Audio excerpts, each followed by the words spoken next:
Hi CP2 class, this is Casey Kohler and this is my Who Am I video. How can I keep from singing?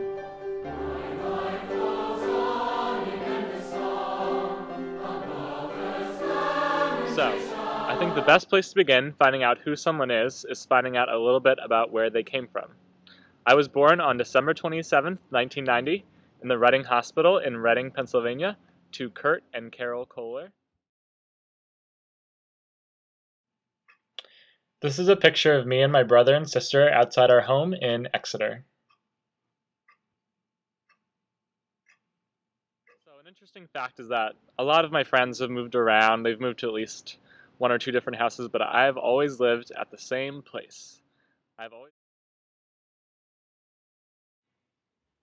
Now for a word from my friend Liz.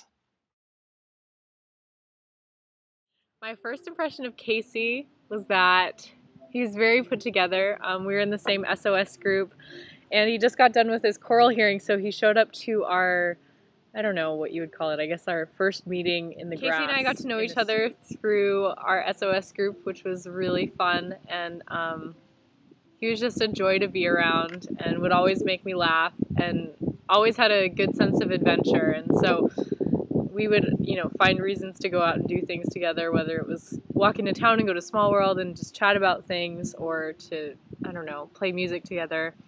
He was just a lot of fun. He's a very rational and level-headed person, and I just appreciate him as a friend to talk to and to, have fun with, but he's also, never fails to be there for me if I need him. And so that's why I love Casey Kohler.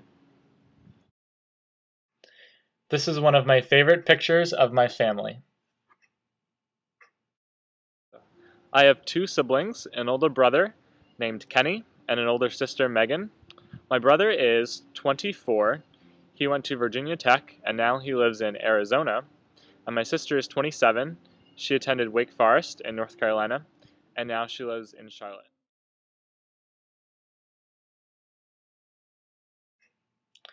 This is a picture of my entire extended family in Michigan, which is where my dad's from.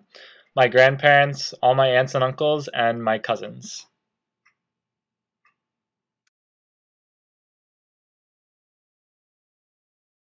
Growing up, we were very close.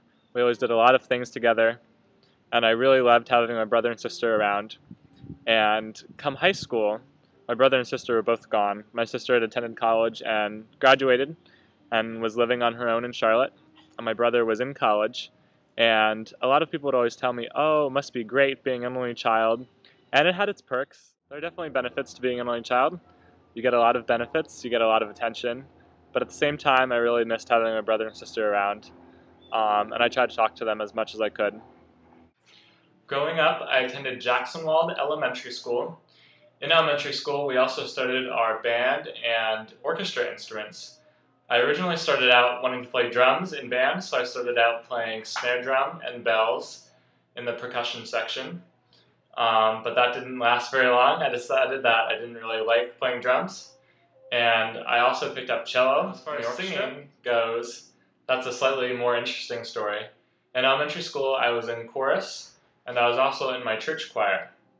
But come about 5th or 6th grade, I decided that I didn't like singing anymore, but I didn't know how to sing. Mr. Hinkle, who was the organist at our church and also directed a community chorus, and he asked me why I wasn't singing in the church choir anymore. And I said that, are you kidding? I can't sing. And he said, I think you can sing. So he invited me to a studio to sing for him, and I sang the only thing that I could almost get through, My Country 'Tis of Thee. And he said, great, you're in. It was as if Mr. Hinkle hadn't changed my life enough at this point. Come 11th and 12th grade, when I was applying for college, I thought that I had all of my possibilities listed out.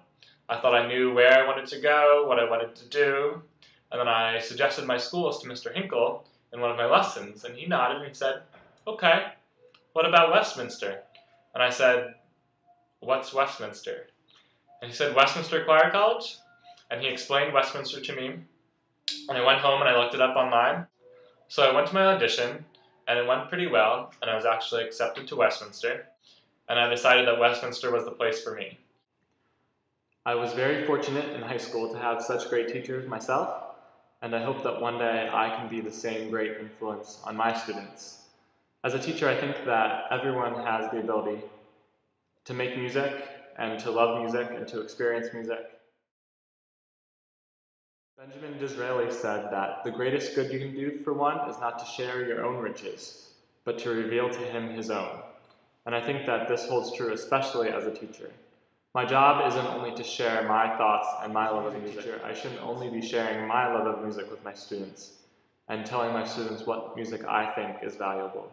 But I should also be learning from them about the music that they experience in their lives and try to add value to that through giving them enriching musical opportunities in the classroom.